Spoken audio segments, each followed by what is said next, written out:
Hola, ¿cómo están? Soy Maximiliano Tortelo Branqui, ingeniero de Medio Ambiente y Recursos Naturales, y quisiera conversar con usted un poco de cómo aplica la legislación ambiental en Chile para los distintos proyectos de construcción que los distintos inversores quieran aplicar en nuestro país.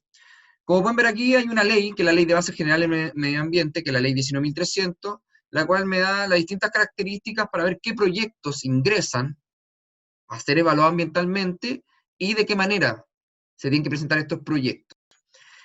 Como todo proyecto, comienza con un titular que tiene una idea, o varios titulares que tienen varias ideas, y diseñan su proyecto, y antes de poder construirlo, que pueda operar y finalmente cerrar, tienen que evaluar cómo ingresa el servicio de evaluación ambiental, si es que tiene que ingresar. Entonces la primera pregunta es que este proyecto se va a someter al servicio de evaluación de impacto ambiental, tanto en forma voluntaria u obligatoria. En caso que no, se tramita de forma sectorial, o sea, no genera ni presenta ningún efecto característica o circunstancia que pueda afectar de manera significativa el medio ambiente, entonces se tramite de forma sectorial con cada ministerio o organismo público que corresponde para tener los permisos asociados para su construcción. Pero en caso que voluntariamente quisiera aplicar o tenga que aplicar o tenga que ser sometido al servicio de evaluación de impacto ambiental, es importante destacar que todos los proyectos que tienen que ingresar, la ley en su artículo 10 y en el artículo 3 de su reglamento me indican qué proyectos ingresan, con su nivel de detalle, dependiendo de las características. Por ejemplo, podrían ser una línea de transmisión sobre 23 kilovatios o proyecto de generación eléctrica sobre 3 megawatts, por dar un ejemplo, tienen que ingresar. Entonces, al saber si ingreso, tengo que saber cómo ingreso, con qué instrumento de evaluación se somete. Entonces tenemos dos instrumentos, que es la DIA, o Declaración de Impacto Ambiental, y el Estudio de Impacto Ambiental, que es el EIA. ¿Cuál es la gran diferencia? En el artículo 11 de la ley y en el título 2 del reglamento, me indican las 6 características que genera o presenta al menos uno de los efectos, características o circunstancias, SC, para ser ingresado como un estudio de impacto ambiental. ¿Y cuáles son estas 6 que aparecen aquí? Que genere riesgo para la salud de la población debido a la cantidad y calidad de efluentes, emisiones o residuos, efectos adversos significativos sobre la cantidad y calidad de los recursos naturales renovables, entre los cuales se incluye el suelo, el agua y el aire, reasentamiento de comunidades humanas o alteración significativa de los sistemas de vida y costumbre de grupos humanos, que esté localizado próximo a poblaciones o recursos, áreas protegidas o sitios prioritarios para su conservación, entre otros. Alteración significativa en términos de magnitud o duración del valor paisajístico o turístico de una zona, y finalmente una alteración de monumentos, sitios con valor antropológico, arqueológico, histórico, entre otros. A nivel de un proyecto en particular, en detalle, lo que yo les quiero mostrar es que siempre hay dos aspectos que se da muy particular cuando están muy apurados los titulares, que es el aspecto flora y fauna. Vamos a verlo de forma muy resumida. En el aspecto flora, lo que siempre se recomienda en un comienzo, independiente que ingrese o no ingrese al servicio de evaluación ambiental o no forme parte de los proyectos, es realizar una línea base flora y vegetación, que eso implica hacer un levantamiento de todas las plantas, por decirlo de alguna forma, que me aplican ahí.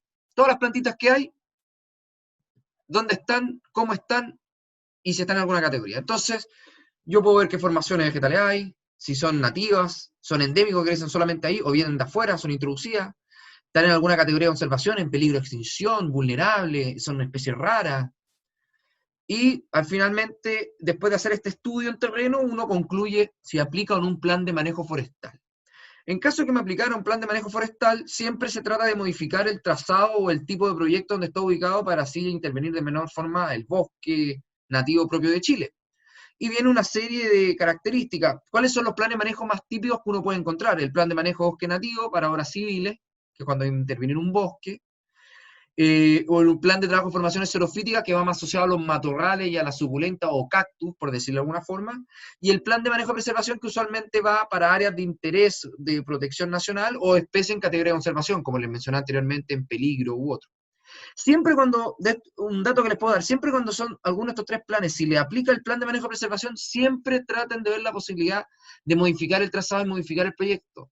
¿Por qué? Porque la duración y la tramitación de estos planes sobre, de preservación duran mucho tiempo y no siempre le van a dar la autorización. A diferencia del bosque nativo de obras civiles y el de xerofítica, que probablemente se lo van a dar porque no son especies en categoría y las medidas forestales a aplicar son más reconocidas. Tiene distinta duración sus días de tramitación, siempre en días hábiles.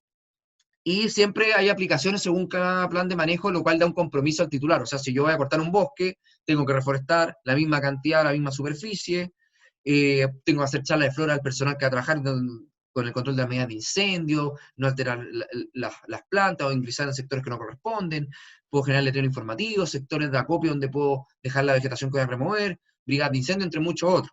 Ese por el término de la flora. Y por el término de la fauna, es muy importante saber que si mi proyecto ingresa en el marco del CIA, yo puedo hacer también una línea base, como dije antes, de flora para fauna, para los animales.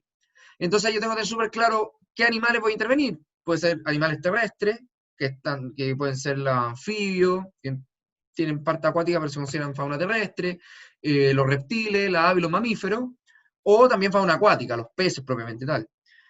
Si yo quisiera hacer una línea base, tengo que tramitar un permiso. ¿Por qué? Porque yo para capturarlo y manipular un animal tengo que tener un permiso de captura para la fauna terrestre, pues de parte del SAC, y tiene un plazo de 40 días hábiles para obtenerlo, que son 30 días de tramitación, más 10 días hábiles para yo avisar antes de hacer la campaña.